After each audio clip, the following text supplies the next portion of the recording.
dit Jésus, elle tombe. C'est pour cela que nous, ce nom-là, il est infiniment grand.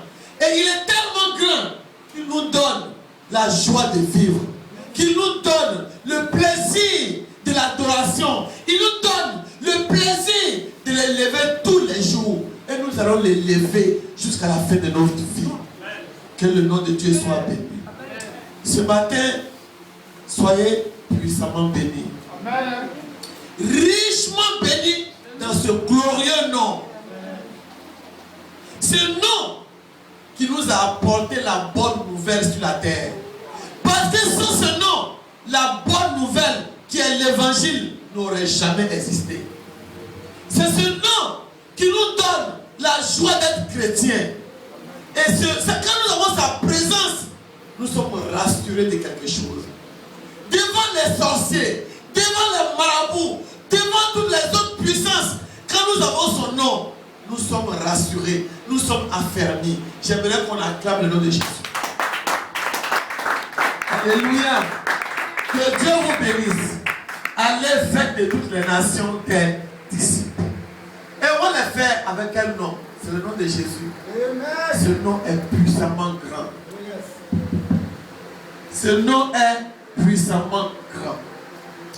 Notre thème de ce matin est l'évangélisation.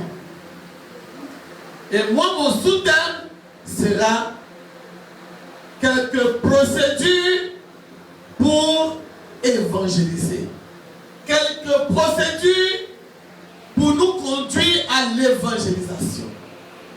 On ne peut pas toutes les citer, mais c'est quelques procédures que nous allons nous donner ce matin pour pouvoir procéder à l'évangélisation. Alléluia. Je vous ai dit que je ne vais pas tellement vous donner des prédications, mais des enseignements. Des prédications sous forme d'enseignement pour que vous puissiez, pour que nous puissions aller évangéliser. Alléluia. Je voulais demander à quelqu'un s'il a eu l'occasion de lever un jour les yeux vers le ciel pour voir le nombre des étoiles et combien de fois les étoiles brillaient. Et quand tu regardes ce nombre incalculable d'étoiles dans le ciel et de la manière dont elles sont éclatantes et étincelantes,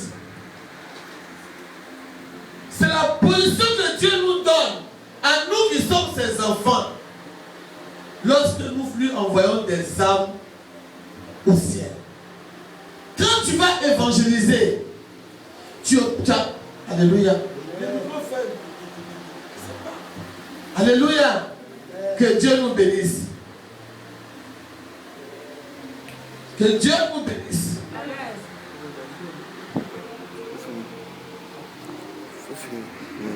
Alléluia. Que le nom de Dieu soit béni. Les Écritures nous apprennent que ceux qui conduiront des gens à Christ, alléluia, que ceux qui conduiront des gens à Christ, gloire à Jésus. Gloire à Jésus. J'aime mieux ce bruit-là. Que Dieu nous bénisse. Alléluia. Les Écritures nous enseignent que ceux qui conduiront d'autres dans le chemin de la justice et qui enseigneront à certains qui sont dans le noir qui est Jésus, doivent briller comme les étoiles qui sont au ciel. Si tu vas évangéliser, tu envoies une âme à Christ, tu brilles comme l'étoile dans le ciel. Il faut noter Daniel 12 au verset 3. S'il y a quelqu'un pour lire, ce sera bien. Daniel 12, 3. Tu vas briller comme les étoiles qui sont dans le ciel. J'espère que tout ce que vous notez, vous aurez le temps de lire à la maison. Quand on finit de faire la prédication, il faut prendre le temps. Et quand tu vas à la maison, tout ce qui a été donné comme verset biblique, tu lis. J'ai dit la parole de l'Éternel avec le plus grand respect. Daniel 12, verset 3. J'ai lu la version Esprit et Vie. Ceux qui auront été intelligents brilleront comme la splendeur du ciel. Et ceux qui auront enseigné la justice à la multitude brilleront comme les étoiles à toujours et à perpétuité. Toi qui vas enseigner à ton frère, à ta soeur, qui est Jésus-Christ de Nazareth, tu vas briller à perpétuité comme les étoiles brillent dans le ciel. C'est pour cela que nous devons aller évangéliser pour avoir cette brillance sur nous. Que Dieu nous bénisse. Alléluia. L'évangélisation est une tâche qui nous concerne tous. Dieu désire voir ses enfants être conduits à Christ. C'est le plus grand souhait de Dieu. La mission à laquelle Dieu nous appelle en réalité, c'est celle de l'évangélisation. Tout ce qu'on fait à côté là, c'est des rajouts, c'est des compléments, c'est pour grossir, étoffer la chose. Le but principal de notre pourquoi sur la terre, c'est de prendre le message de Dieu pour aller l'annoncer à ton frère qui est dans le noir.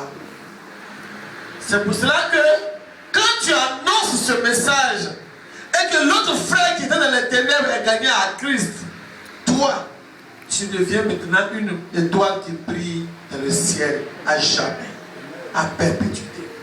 Que Dieu nous bénisse, à qu'il nous aide afin que nous soyons des étoiles qui brillent. Cette leçon doit nous permettre ce matin d'avoir un courage. Cette leçon de ce matin doit nous permettre d'avoir une force d'aller évangéliser. Parce que combien de fois est grande la joie dans le ciel quand nous faisons gagner une âme à Christ. Combien de fois Dieu se réjouit quand nous essayons de faire convertir quelqu'un qui était perdu. Dieu travaille avec nous. On ne travaille pas pour lui, mais nous travaillons ensemble. Il travaille avec nous pour faire gagner les âmes à Christ. Donc, si tu dois être comme une étoile qui brille à jamais, pourquoi ne pas commencer aujourd'hui à demander à ton frère, est-ce que tu connais Jésus? Est-ce que tu l'as déjà rencontré? Qui est Jésus? Qu'est-ce qu'il a fait? Comment il a vécu? Qu'est-ce qu'il a fait pour moi? Et tout ce qu'il a fait pour moi, tu vas lui raconter ça. Et quand tu finis, tu vas lui demander, est-ce que tu peux aller voir un autre frère à qui tu vas témoigner? Que le nom de Dieu soit béni. Que le nom de Dieu soit béni. Nous sommes tous concernés par l'annonce de l'évangile. Dieu cherche des gens avec qui travailler. Ceux qui sont prêts pour travailler avec lui. Car nous sommes le moyen qu'il a choisi pour édifier son peuple, pour nourrir ses enfants. Nous sommes le moyen que Dieu a choisi pour transmettre son message. Alléluia. Nous allons maintenant donner une définition à l'évangélisation. On a déjà défini. Plusieurs personnes ont parlé de la définition. Je vais encore parler une deuxième fois de la définition de l'évangile. Qu'est-ce que évangéliser? Évangéliser, c'est annoncer à quelqu'un qu'il ignore bien sûr l'œuvre terrestre de Jésus-Christ. Annoncer à quelqu'un qui ne sait pas l'œuvre terrestre de Jésus-Christ. Ce que Jésus est venu faire sur la terre. C'est tout. Il est venu faire quoi sur la terre? Qu'est-ce qu'il est venu faire? Et quand il a séjourné sur la terre, qu'est-ce qu'il a fait? Et quand il voulait partir, ça a été quoi pour moi? Ce que tu as dit à ton frère, c'est tout. Nous allons continuer. Le verbe évangéliser est un terme moderne qui couvre 4 différents aspects de prédication de la bonne nouvelle. 4 différents aspects de prédication de la bonne nouvelle du salut par la foi en Jésus-Christ. Ces 4 aspects sont: petit 1, parler du Sauveur, c'est faire des hommes des disciples en annonçant la bonne nouvelle. Et cette bonne nouvelle, c'est quoi? La venue de Christ sur terre, son séjour, sa mort et sa résurrection. C'est ça. Quand tu vas aller évangéliser, tu vois ton frère, ta soeur, tu lui parles de Jésus-Christ. Mais comment tu vas dire? Tu vas dire, Jésus est venu sur la terre comment? Il est né par le Saint-Esprit d'une vierge. Ça va déjà étonner ton frère. Parce que lui et moi, on a un père, on a une mère. Mais Jésus-Christ seul est né du Saint-Esprit, c'est-à-dire de Dieu. Partout je te dis quelqu'un, il va se mettre pour te regarder. Et tu vas continuer à lui dire.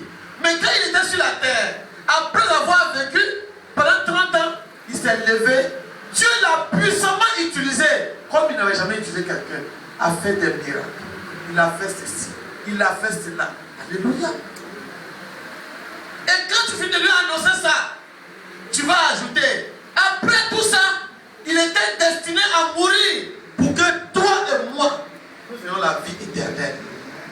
Et tu vas rentrer maintenant dans cette phase de la vie éternelle où Jésus, ayant versé son sang à la croix, son sang nous ôte le péché. Nous n'avons plus besoin de crédit de mouton, crédit de bœuf, crédit de cabri et de poulet. Il est mort pour l'humanité. Maintenant, à sa résurrection, toi, tu reçois la vie éternelle avec lui en même temps. Alléluia. Tu vas annoncer ça à ton frère. C'est le petit 1 que tu vas lui annoncer. Le petit 2, tu vas lui rendre maintenant témoignage. Si tu veux parler de Jésus, il faudrait que toi-même, tu l'aies expérimenté. Si tu ne le connais pas, qu'est-ce que tu vas dire à ton frère sur lui? Tu vas lui parler seulement de ce qu'il est venu, il a fait. Il a fait, il a fait. Mais toi-même, tu as eu quoi de lui? Ton témoignage.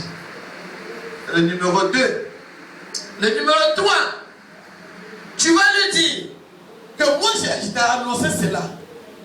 Il faut que tu l'acceptes. Il faut croire. Accepte-le. Crois. Et tu vas voir la gloire de Dieu dans ta vie. Ce frère qui est en face de toi, tu vas l'amener à croire en Jésus, à accepter qui est Jésus-Christ. Et puis donc, ça dit quoi? Se rapprocher de Jésus. Et quand il se sera rapproché, tu vas lui faire comprendre par le 4e point que lui, à son tour, doit aller maintenant annoncer aussi la bonne nouvelle. C'est une chaîne qui ne doit pas s'arrêter. Alléluia. On a vu ici des chaînes à Abidjan. Ils ont dit chaîne de quelque chose. Beaucoup de chaînes qui ne doivent pas se casser. Je ne sais pas si vous me rappelez. Il fallait, toi tu donnes quelque chose, 25 000 francs. Celui que tu envoies donne aussi 25 000 francs. Et puis l'autre aussi gagne. Bon, moi je n'ai pas fait vraiment, mais je ne connais pas bien. Mais il y a eu des chaînes qui ne doivent pas se casser. La meilleure chaîne qui ne doit pas se casser, c'est l'évangélisation. C'est à partir de l'évangélisation que les gens ont commencé à créer eux les chaînes. C'est notre chaîne qui est là. En tant que chrétiens, toi et moi, nous devons évangéliser. Et ceux qu'on évangélise, les amener à évangéliser. Et quand ils vont aller évangéliser d'autres, ils doivent les amener à évangéliser. Ainsi de suite. Jusqu'à ce que Jésus revienne. Que Dieu nous bénisse. Donc ces 4 points, nous allons essayer de les développer. Comment procéder? Les 4 points, je vous ai dit, annoncer Jésus-Christ comme le Seigneur et Sauveur. L'annoncer, alléluia, rendre son propre témoignage, convaincre ton frère et ta soeur à donner sa vie à Christ, et maintenant lui à son tour, aller convaincre d'autres personnes en annonçant aussi Jésus-Christ. Voici les 4 aspects de l'évangile. Je répète, il faut aller dire à quelqu'un que Jésus-Christ est venu sur la terre pour que lui et toi vous vivez. Le deuxième point, qu'est-ce que Jésus a fait pour toi? Le 3e point, amener ce dernier à accepter Jésus par tes témoignages, par tes dires. Parce que si moi je te dis, avant, moi j'étais voleuse, et puis maintenant Jésus m'a sorti du vol, quand même. Ton frère qui volait avant avec toi, ça va l'édifier, ça va lui donner à réfléchir. Si lui aussi il vole, il va comprendre que s'il accepte Jésus d'une manière ferme, comme tu lui dis, il va quitter le vol. Bien sûr, s'il n'aime pas voler. Alléluia. Que Dieu nous aide. Nous allons parler du premier point qui est parler du Seigneur Jésus. L'apôtre Paul nous dit dans le livre de 1 Corinthiens 15, de 2 à 4, que Jésus-Christ est la raison de notre vie. On pourrait lire, mais vous allez le lire à la maison, parce parce qu'il y a beaucoup de petits passages que je vais vous donner. Vous avez remarqué que je n'aurai pas un sujet, un verset de base, mais mes versets passent dans l'enseignement qui vient. Donc il faut noter les versets et vous allez les relire à la maison. C'est la procédure pour évangéliser. Une procédure pour évangéliser. Je ne vais pas dire que c'est la générale, mais c'est une procédure générale pour évangéliser. Alléluia. Alléluia. 1 Corinthiens 15, 2 à 4. L'apôtre Paul nous présente l'évangile. Il parle de la personne de Jésus en expliquant la raison de sa venue sur terre. Alléluia. Ce que Christ a accompli ici-bas. Alléluia. Et en fait, pourquoi il est mort à notre place. Et pour ressusciter le troisième jour pour notre salut éternel. C'est des paroles comme ça. Nous vous donnons les grandes lignes. Mais quand tu parles à ton frère, tu vas développer. Alléluia. Si Jésus est venu sur la terre, qu'est-ce qu'il a fait que tu connais? Aujourd'hui, moi, il ne te dirait pas. Ici, oui, il a la femme qui prenait le sang de 12 ans, elle a touché son vêtement, elle a été guérie. La femme, la cananéenne, sa fille qui était possédée a été guérie. L'épileptique de Bethesda a marché. Les aveugles l'ont vu. Je ne vais pas vous dire ça. Mais vous connaissez son existence sur la terre, ce qu'il a fait. Quand tu vas annoncer à quelqu'un qui est Jésus, tu dois parler de tout ça. Sa venue sur la terre. Alléluia. La raison de sa venue sur la terre. Qu'est-ce qu'il a accompli sur la terre? Et pourquoi il est mort à la croix et ressuscité? Tu vas tout expliquer à la personne. Parce que sa résurrection nous donne le salut éternel. C'est ce que nous appelons la bonne nouvelle. C'est une nouvelle car cela correspond à quelque chose qui s'est produit réellement. Une nouvelle chose qui a été bonne pour nous parce qu'elle nous a apporté le salut. C'est une partie de la bonne nouvelle. Alléluia. Amen. Que Dieu nous bénisse. Nous sommes des enfants de Dieu. Quand nous allons vers quelqu'un, nous sommes sûrs, certains, que la personne n'a pas encore entendu ça, malheureusement. Il y a des gens avec qui nous marchons qui n'ont jamais entendu parler de Jésus. C'est vrai. Ou bien, ils ont entendu, Jésus a fait ça, flash. Mais le contenu que je viens de vous donner, ils ne le connaissent pas. Donc, quelqu'un te dira, je connais Jésus. Demande-lui, qui est Jésus? On va dire, mais Jésus, est-ce pas lui qu'on l'a mis à la croix? C'est tout. Tout le petit contenu, ce qu'il a fait, comment il a guéri les malades, il est mort pour que toi et moi nous soyons sauvés. Son sang a lavé nos péchés. Il ne connaît pas tout ça. Tu dois aller vers lui, l'enseigner, lui annoncer qui est Jésus. C'est ça une partie de la bonne nouvelle de l'évangélisation. Amen. Le deuxième point, il faut témoigner pour Christ. Témoigner, c'est raconter à quelqu'un ce que l'on a vécu. Témoigner, c'est raconter à quelqu'un ce qu'un de nos proches a vécu au travers de Jésus-Christ. C'est ça, c'est témoignage dans notre contexte précis. Amen. Oui, il faut parler de l'expérience du salut qui nous a été donnée par Jésus-Christ. Qu'est-ce qu'il a fait pour toi, personnellement toi? Qu'est-ce que tu as vécu? Qu'est-ce que tu as pu expérimenter quand tu as rencontré Jésus? Tu étais comment avant hier? Comment tu étais au milieu de tes amis à l'école? Et aujourd'hui, Christ t'ayant visité, qu'est-ce que tu es devenu? On a dû changer. Hein? Sinon, si on n'a pas changé, il va falloir qu'on retourne au premier point de départ, aller nous revoir. Alléluia. Parce que nous avons sûrement et certainement changé quand on a rencontré Jésus. Parce que si tu prétends l'avoir rencontré, tu devras pouvoir parler de quelque chose à ton frère qui est devant toi. Que lui que nous rencontrons, on suppose être naïf, qui n'a jamais entendu parler de Jésus réellement. Témoigner, c'est la puissance du Saint-Esprit qui nous aide à témoigner. Alléluia. Nous sommes reconnaissants de savoir que le Saint-Esprit est à la disposition des nouveaux croyants aujourd'hui. Donc, le Saint-Esprit nous aide à faire notre témoignage. Jésus nous a fait la promesse. Il nous a dit, mais vous recevrez une puissance, celle du Saint-Esprit survenant sur vous. Alléluia. Acte 1 au verset 8. Vous recevrez une puissance, la puissance du Saint-Esprit survenant sur vous. Et vous serez mes témoins. Acte 1, verset 8. Alléluia. La puissance de l'Esprit est donnée premièrement afin de favoriser notre témoignage. Le Saint-Esprit nous est donné pour rendre notre témoignage favorable devant le frère qui est dans les ténèbres. Alléluia. Que Dieu nous bénisse. En donnant ton témoignage,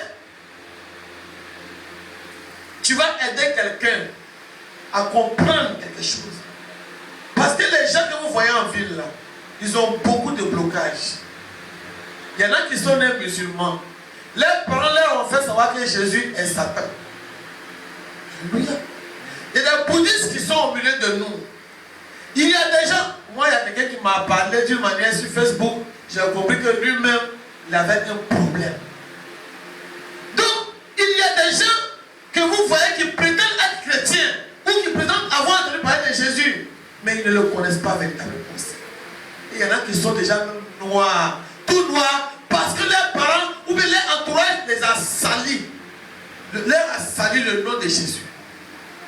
Donc, pourquoi tu vas aller parler de Jésus? Il te regarde, tu brilles devant lui, tu es pimpant ou pimpante, il te voit, la grâce de Dieu est sur toi. Le Saint-Esprit t'illumine, tu éjectes même des jets de lumière devant lui. Alléluia. Il faut acclamer l'Éternel. C'est le Saint-Esprit qui éjecte les lumières. Ce n'est pas moi qui les éjecte. Alléluia. Amen. Donc tu vas le trouver en lui parlant, en lui annonçant Jésus-Christ et en lui annonçant ton témoignage. Tu vas faire un déclic dans sa tête. Il va dire, mais Jésus-Christ, on m'a dit qu'il était comme ça. Qu'est-ce que celui-là me raconte? Qu'est-ce que celui-là me raconte? Quelque chose va bouger en lui. Et il va dire, mais il faut que j'écoute. Alors, s'il parvient à saisir quelque chose de bon dans ce que tu dis, il viendra à désirer ce que tu possèdes, c'est-à-dire ton Jésus. Si tu lui dis des choses qui font un déclic dans sa tête, il va chercher à voir ce que tu fais pour devenir comme tu es, ce que tu es. Alléluia. Gloire à Jésus. Témoigner, c'est aussi apporter des preuves. Tu vois la voiture que j'ai, moi avant, je marchais à pied. Je souffrais. Une première fois, j'ai eu une voiture. Le diable a fait. J'ai eu tel problème. C'est parti. Une fois, j'ai eu encore de l'argent pour acheter une moto. Le diable a créé une situation. C'est parti. Mais quand j'ai fléchi genoux, j'ai prié mon Dieu, j'ai crié à Jésus. Dieu est intervenu. Quand j'ai eu l'argent cette fois-ci, je suis allé acheter ma voiture. Alléluia. Tu es en train d'apporter une nouvelle à quelqu'un. Que Jésus peut faire beaucoup de choses. Le diable va te perturber, certainement. Mais un jour viendra, quand tu auras crié à Dieu, il apportera des choses. Et donc, la personne va te regarder. Gloire à Jésus. C'est pourquoi il est important pour un chrétien de véritablement connaître lui-même Jésus. Ce matin, si je pose la question à quelqu'un, est-ce que tu connais Jésus? J'espère qu'on va tous lever la main. Chacun de nous a véritablement besoin de connaître Jésus. Est-ce que tu connais Jésus? Vous voyez, dans le domaine du business, on a des services marketing, on a des services commerciaux. Je bénis le nom de Dieu pour mon fils, il n'a pas de service commercial ici. Avant d'aller lancer un produit, on te permet de le tester d'abord, de le connaître, de le manipuler, de le toucher, de voir comment il est. Même si c'est le produit de Uniwax, les bails, on te permet de le porter en maxi, de t'habiller avec ça, pour voir comment c'est. Et quand tu vas le présenter, tu as une autre manière de voir la chose. Quand tu n'as pas encore porté le bail, et quand on te donne du coup un joli maxi ou une petite jupe, tu portes, quand tu vas présenter, les données sont différentes. Gloire à Jésus. Amen. Gloire à Jésus. Avant d'aller parler d'un produit, il faut le connaître. Il faut l'expérimenter. Avant d'aller parler de Jésus-Christ de Nazareth, qu'est-ce qu'il a fait pour toi? Est-ce que tu l'as expérimenté? Est-ce que tu l'as touché? Est-ce qu'il t'a guéri? Qu'est-ce qu'il a fait dans ta vie? Qu'est-ce qu'il a fait dans la vie de ton frère, de ta famille, de ta soeur? Qu'est-ce qu'il a fait? Il faut qu'un chrétien connaisse véritablement Jésus. Autrement dit, vous annoncerez un Jésus que vous ne connaissez pas. Ou quelqu'un d'autre qui vous aurait parlé de Jésus que vous allez aller annoncer avec légèreté. Or, quand tu vas aller l'annoncer normalement, c'est avec un esprit de force et de puissance que tu dois l'annoncer. Comme l'apôtre Paul pouvait dire à Timothée, Dieu ne nous a pas donné un esprit de faiblesse, mais c'est un esprit de force et de puissance. Et c'est cet esprit-là que tu prends pour aller annoncer Jésus. Et quand tu vois Jésus à un païen, il est obligé de l'acheter. Alléluia. C'est pour cela que dans l'église primitive, Pierre et les apôtres s'adressaient souvent avec hardiesse aux chefs religieux. Parce que les chefs religieux ne voulaient pas accepter Jésus. Et il fallait que les Pierre annoncent Jésus après que Jésus soit parti. Dans le livre de Actes 5, 29 à 32, je vous prie de noter. Actes 5, 29 à 32. Ils annonçaient Jésus-Christ avec hardiesse aux chefs religieux. Ils pouvaient leur donner les preuves de la mort et de la résurrection de Christ. Ils témoignaient de la repentance et du pardon des péchés en disant: nous sommes témoins de ces choses, de même que le Saint-Esprit. Nous sommes témoins de ces choses, de même que le Saint-Esprit. Pour que tu puisses parler de quelqu'un et que tu puisses affirmer des choses, il faut avoir expérimenté. Et les gens qui se lèvent pour un oui et un non, ils vont juger les gens au dehors pour dire des choses. Mais la malédiction va te poursuivre pour rien, parce que tu n'as pas véritablement expérimenté la chose. Avant d'ouvrir ta bouche pour parler, il faut connaître. Pierre et les autres ont dit: nous sommes témoins avec le Saint-Esprit. Parce que c'est le Saint-Esprit qui agissait. Nous sommes témoins avec le Saint-Esprit. Alléluia. Amen. La question que Dieu pose à Esaïe, elle reste d'actualité. Alléluia. Qui enverrai-je et qui marchera devant nous? Qui enverrai-je aujourd'hui? Parce que les apôtres ont fait leur part. L'évangile nous a été parvenu aujourd'hui. Mais aujourd'hui, Dieu se demande encore: qui enverrai-je de nos jours? Personne n'est prêt à évangéliser. Ésaïe 6 au verset 8. Qui enverrai-je? Personne n'est prêt pour Dieu aujourd'hui. Allez annoncer la parole de Dieu à son frère, à sa soeur qui est dans les ténèbres. Personne n'est prêt. Nous sommes tellement orgueilleux. Nous sommes tellement suffisants. Nous sommes tellement sûrs de nous qu'aller vers l'autre là, ce sera me rabaisser. Mais ce que tu dois comprendre ce matin, aller vers l'autre te lève à jamais devant Dieu. Aller vers l'autre te donne une place de choix dans le spirituel. Aller vers l'autre te donne une place d'une étoile qui s'étire dans le ciel à perpétuité. C'est pour ça que tu vas aller vers l'autre et prends cette part de bénédiction au nom de Jésus. Alléluia. Le livre de 2 Corinthiens 5 au verset 20 nous dit que nous sommes des ambassadeurs pour Christ. Dieu dit: qui enverrai-je? Mais l'apôtre Paul nous dit que nous sommes ambassadeurs. Donc c'est nous que Dieu doit envoyer. La même manière que Isaïe a répondu: me voici Seigneur, nous devons répondre: Seigneur, je suis prête, prends-moi, envoie-moi où tu veux. 2 Corinthiens 5 au verset 20. Nous sommes des ambassadeurs. Nous avons cette dignité et cette autorité de représenter Jésus-Christ de Nazareth. Partout où nous allons. nous ne devons pas avoir honte. Quelle que soit la religion qui est en face de toi, sache que Jésus-Christ est au-dessus de la norme. Amen. Il est au-dessus. Amen, amen, amen. Celui qui prétendra quelque chose. Alléluia. Gloire à Jésus. Je parlais avec un frère cette semaine. Il a été christianisme céleste. Il m'a dit comme ça. Il était christianisme céleste parce qu'il avait été malade. On l'envoyait au bord de l'eau avec les christianisme céleste, façon des choses là. Et puis, la maladie qu'il avait, je crois, a été guérie. Le diable aussi, il use des stratégies. Quand le bâton de Moïse était avec lui et chez Pharaon, les bateaux de Pharaon aussi ont été des serpents aussi. Nul n'est sans ignorer ça. On ne peut pas dire oui, et on ne connaît pas que le diable aussi a une puissance, mais une puissance destructive. Il allait chez les christianistes célestes, il a été guéri.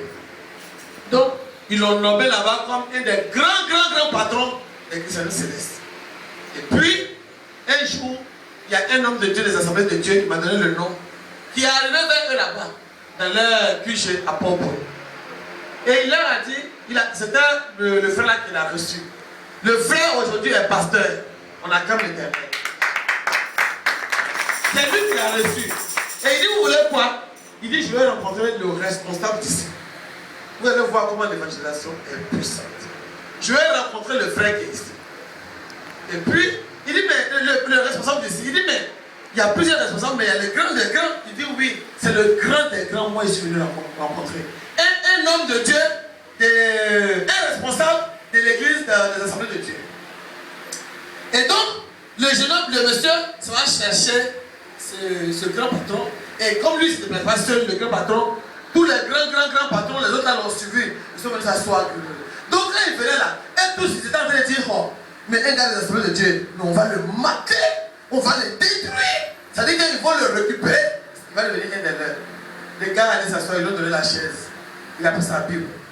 Ils ont commencé à poser. Il leur a posé 2 ou 3 questions. Les gens qui sont dans la Bible, les gens de christianisme céleste se sont débattus. Aucun n'a pu répondre à ces questions. On peut acclamer l'Éternel. La vérité vous affranchira. La parole libère. Et tous ceux qui étaient là, c'était des docteurs d'université, des PDG de société, des comptables de quoi, des grandes autorités, je vais dire administratives, qui étaient christianisme céleste. Et le gars est venu, il a mis la confusion dans leur cœur. Les voilà bloqués. Et donc le frère duquel je parle, lui il était comptable aussi. Donc, quand les gens de christianisme céleste ont vu qu'ils étaient en train de perdre la face, ils ont commencé à mettre la parole. Vous devez savoir ici, c'est que votre présence, ça vous sortez d'ici là même. Ils ont mis ça dans un tohu-bohu. Mais la balle était déjà lancée. Alléluia. Dieu nous dit ici, vous allez voir, on va arriver, il faut aller s'aimer. Va s'aimer, c'est lui qui va faire pousser. Le frère des AD s'est levé, il est parti. Les gens vont commencer à maintenant, les intellectuels qui étaient là vont commencer à se poser des questions. Le monsieur qui se lève, il dit, mais il va trouver un des grands. Mais patron, mais les gars ont dit cela, mais la Bible a dit ça. Bon, mais là c'est comment il est. Boum, boum, boum, dans le film. Boum, boum, boum, boum, c'est bloqué. Ils ont commencé à se poser des questions de gauche à droite. Il y a eu au moins une bonne trentaine de gens qui ont donné leur vie à Jésus, à l'église évangélique. Ils ont fait leur poste des responsables de christianisme céleste pour venir servir Dieu et donc le frère qui est aujourd'hui pasteur. Vous voyez, aussi puissante ou puissant que peut paraître ces puissances qui sont dehors, nous les vaincrons au nom de Jésus. Au nom de Jésus, nous avons la parole. Et quand tu t'assois, ça va être assurance et autorité. Et quand tu poses une question, ils répondent. S'ils ont prétendu répondre, tu vas maintenant les limer encore une autre question. Le mercredi, j'ai reçu une dame ici. Elle est venue me dire, je vais dans une église là. Bon, on appelle ça bonne nouvelle. Mais là-bas, là, ils disent que les péchés là, on peut pécher tant qu'on a accepté Jésus. J'ai pris la Bible. Je n'ai pas dit pourquoi je l'ai dit, ma chérie, attends-moi. J'ai pris la Bible, 1 Jean 1, du verset 7 au verset 10. Quand j'ai fini de lire pour lui donner, elle a dit, ah, mais si ça commence à être dans la Bible, pourquoi ils nous disent l'autre? Je dis, mais vous lisez quoi? Il dit, elle dit la Bible. Je dis, bon, tu vas retourner, leur faire lire ce passage-là. Et puis ils vont te dire, ça veut dire quoi? Mais pour l'instant, je t'explique. Quand nous acceptons Jésus, nous sommes en communion avec Jésus. C'est vrai. Mais la Bible nous dit, toutefois que nous pécherons, parce que nous sommes dans la chair, nous viendrons demander pardon pour nous repentir. Et Dieu est juste et bon pour nous pardonner nos péchés. Que celui qui dit qu'il n'a pas péché, il se fait menteur lui-même. Il se séduit tout seul. Alléluia. Donc, allez évangéliser. Toute personne que tu vois perdre une société, va lui parler. Il dit les quoi qu'on vaudou, parle-lui. Il faut s'aimer, il faut partir. Dieu fera pousser ça derrière toi. Il y a une parole au milieu de cela, mais après le parole, qu'est-ce qui s'est passé? Tout le monde est devenu chrétien évangélique. C'est ça qui est la vérité. Que Dieu nous bénisse.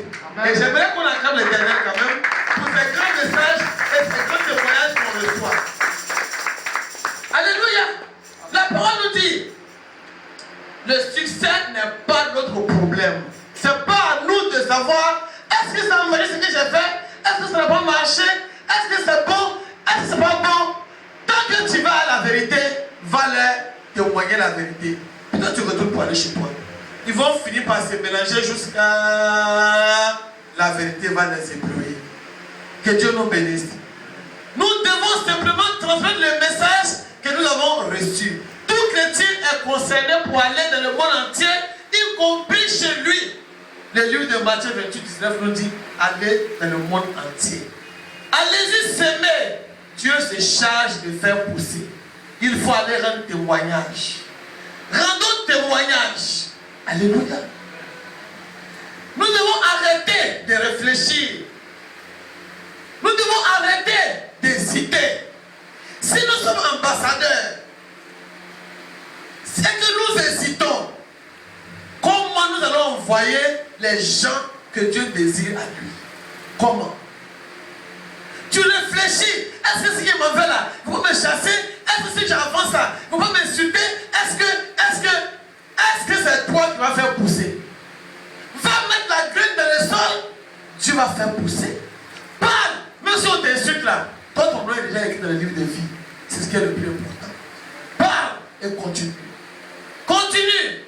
Tu dois te demander, mais pourquoi je dois aller là annoncer cet évangile-là même? Pourquoi? Je pense que je te répondrai parce que tu es enfant de Dieu. Toi, tu as rencontré Jésus. Tu bénéficies de ce qu'il est. Il faut amener ton frère à bénéficier aussi comme toi. Jean 20 au verset 21. Tu es enfant de Dieu. Permets à ton frère d'en profiter. Tu es devenu la lumière du monde. Tu es devenu le flambeau qui doit éclairer les ténèbres. Donc va annoncer. Va éclairer les ténèbres. Philippiens 2, 15 à 16. Parce que nous sommes la lumière, des flambeaux qui éclairent. Philippiens 2, 15 à 16. Partager l'évangile, c'est proposer aux gens quelque chose dont ils ont besoin. Ils ont besoin de l'évangile, même s'ils ne s'en rendent pas compte. Ils en ont besoin. Tu vas te rendre compte que quand tu vas arriver, tu vas commencer à parler. S'ils sont 5, il y en a 2 au point qui vont être intéressés. Ils en ont besoin, mais ils ne se rendent pas compte. Va, annonce. Témoigne. Parce que s'ils ne veulent pas l'accepter, c'est leur problème. Mais si toi, tu ne vas pas les annoncer, ce sera ton problème. Tu rendras compte à Dieu. Donc va. Il faudrait que ce soit leur problème à eux. S'ils ne veulent pas écouter, c'est leur problème. Mais il ne faut pas que ce soit ton problème à toi. Toi, fais ta part. Que Dieu nous aide. Tu vois, des fois, il y a des gens qui disent, mais moi-même là, je ne connais même pas bien la Bible. Je connais la Bible, mais comme je ne suis pas encore sorti pour aller pratiquer, Dieu n'utilise pas les gens qui sont surpoués seulement. Il utilise tout le monde. Dieu ne trie pas. Vous voyez dans le livre de Gédéon, dans le livre des juges, il a dit à Gédéon, va avec la force que tu as. Gédéon était flegmatique, ils étaient pauvres, il n'était rien. Mais c'est lui Dieu voulait utiliser pour sauver le peuple en détruisant les balles que son père avait construites. Il a appris Gédéon, Juge 6 au verset 14. Il dit, va avec la force que tu as. Dieu ne cherche pas des gens braqués. Il n'a pas besoin des gens qui sont forts. Il paie strong. Non. Strong enough. Non. Dieu a besoin de toi et de moi. S'il t'a parlé, va évangéliser. Tu es petit. Tu ne connais pas grand chose. Tu n'as pas été à l'école. Va annoncer Jésus. C'est un point très bas. Un point très bas. Va avec la force que tu as. Il te suffira d'aller et puis Dieu agira au travers de ce que tu vas dire. Alléluia. Dieu ne cherche pas les gens qui sont choquants et intellectuels. Dieu n'a pas besoin. Il prend tout le monde. Il ne trie pas pourvu que tu sois prêt à travailler pour lui et avec lui. Il ne trie pas. Dieu prend tout le monde. Il agit au travers de ceux qui se mettent à son service et à son écoute. Tu vois, non? Ceux qui se mettent, qui sont prêts pour lui, il les prend et il travaille avec eux. 2 Corinthiens 2, au verset 9. Dieu travaille avec tout le monde. Que Dieu nous bénisse. Le numéro 3, il faut gagner des âmes à Christ. On a parlé de témoignage. Il faut maintenant gagner des âmes à Christ. Il ne suffit pas d'annoncer l'évangile de ce que Jésus est, de témoigner de ce qu'il a fait pour toi. Mais un autre point est de les emmener, ceux-là, à se coller à Jésus. À dire, ce que tu as dit là, j'ai compris. À partir d'aujourd'hui, je donne ma vie à Jésus-Christ. Il est mon Seigneur et mon Sauveur. C'est ça que nous recherchons dans ça. On va leur parler de qui est Jésus. On va venir témoigner de ce que Jésus a fait. Mais après tout ce que tu as dit là, qu'est-ce qui reste? Il faut que le gars ou la cause soit prête à accepter Jésus-Christ comme Seigneur et Sauveur. En d'autres termes, le résultat de l'évangélisation doit être des âmes que l'on doit, qu'on leur voit s'approcher de Jésus. Et demeurer avec lui. Ça va pour venir un jour et puis repartir. Un jour, il faut les voir. Ah, ils ont compris. Donc Jésus fait de bonnes choses. Alors c'est pour cela mon frère est resté. Alléluia. Donc, tu vas dire, mais on dit que ceux qui vont annoncer l'évangile sont, on les appelle évangélistes. Moi là, je ne vais pas apprendre ce nom-là. Ce nom n'est rien. Dieu a dit à Timothée, fais ton travail, cherche à être appelé évangéliste. C'est le meilleur nom. Alléluia. 2 Timothée 4 au verset 5. Il faut chercher à avoir le nom d'évangéliste. Il ne faut pas fuir le nom d'évangéliste.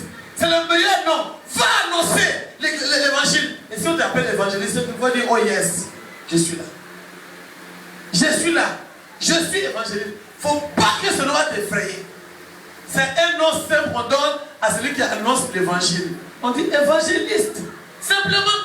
Celui qui cultive, on dit cultivateur. Ou bien, ce n'est pas un gros nom qui va t'effrayer. Si tu sais, on va dire le semeur. Ou bien, que Dieu nous bénisse. Vous voyez, la Bible nous parle de l'évangélisation qui est le moyen pour nous d'amener des gens à Jésus. Dans la Bible, nous avons vu Philippe. Il était un diacre. Mais il était un diacre évangéliste. Quand le moment était venu, que Dieu lui a dit, va en Samarie, va à tel endroit, il y a un monsieur qui passe, un eunuque éthiopien. Il me cherche, il ne sait pas comment me trouver. Philippe aussitôt, qui travaille avec Dieu. Il ne travaille pas pour Dieu, mais il travaille avec Dieu parce qu'il cherche son salut. Il s'est levé pour aller rencontrer l'eunuque éthiopien. Alléluia. Acte 21 au verset 8. Il allait le rencontrer. Il lui a annoncé Jésus. Vous voyez, si vous lisez les livres de l'eunuque éthiopien, les livres de Acte 21, à partir du verset 18, Philippe a annoncé Jésus. Il a présenté Jésus. Et il a dit ce que Jésus a fait. Et l'eunuque éthiopien lui a dit, mais moi je ne le connais pas. Mais il lui a dit, mais si tu l'acceptes là, je te baptise et tu seras sauvé. Il dit, mais dans ce cas-là, j'accepte tout de suite, baptise-moi. Dieu a permis qu'il y ait de l'eau quelque part. Et l'eunuque éthiopien a été baptisé. Et son âme a été sauvé. Vous voyez, ça résume ce que je viens de vous donner là.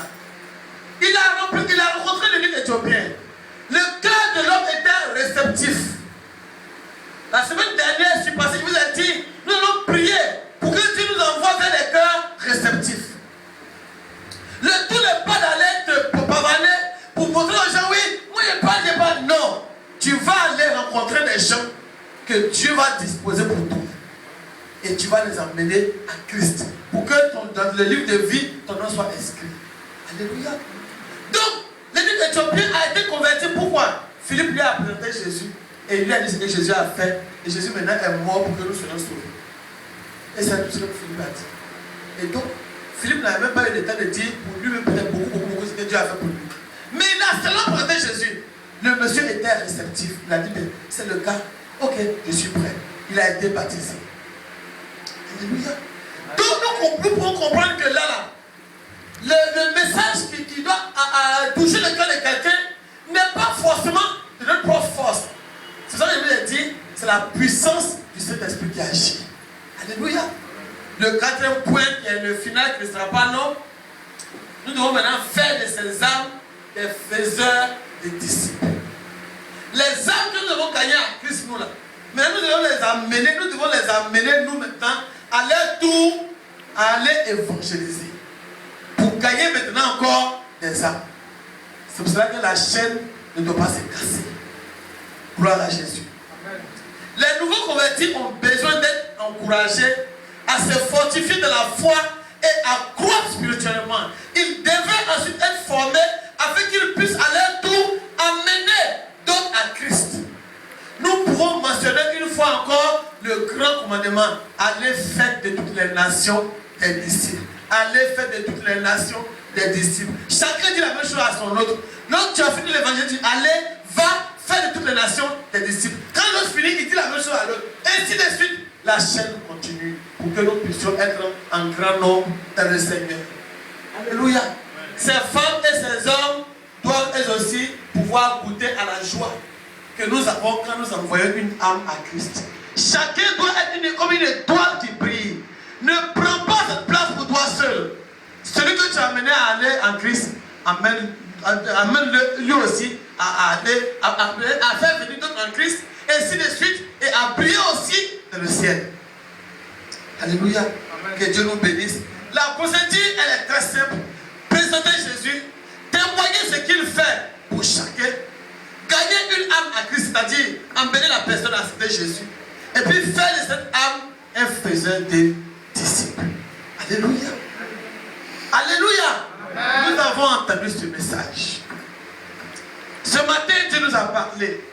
C'est un enseignement. J'ai dit c'est plus un enseignement qu'une prédication.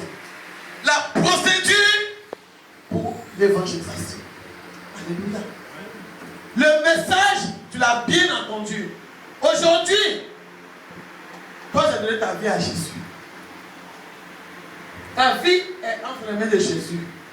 Mais regarde autour de toi, dans ta famille, tes amis, ceux que tu connais, ils sont nombreux. Ceux qui sont encore dans le noir. Ceux qui n'ont jamais entendu parler de Jésus. Ce n'est pas en fait que toi seul, dans ce groupe-là, Dieu t'a fait sortir pour te permettre de le rencontrer. C'est pour que tu retournes pour aller trouver ceux qui sont là-bas. Ils t'attendent. Ils attendent que tu viennes les éclairer comme une étoile, comme une lumière, puisque nous sommes des flambeaux. Annoncer l'évangile, c'est éclairer celui qui est dans les ténèbres. Toi, tu es ici aujourd'hui, tu as entendu ça. Dieu t'a fait sortir des ténèbres pour t'envoyer à cette lumière-là. Mais regarde autour de toi. Combien sont ceux qui sont en train de croupir encore ces ténèbres? Dans ton lieu de travail, dans ta maison même,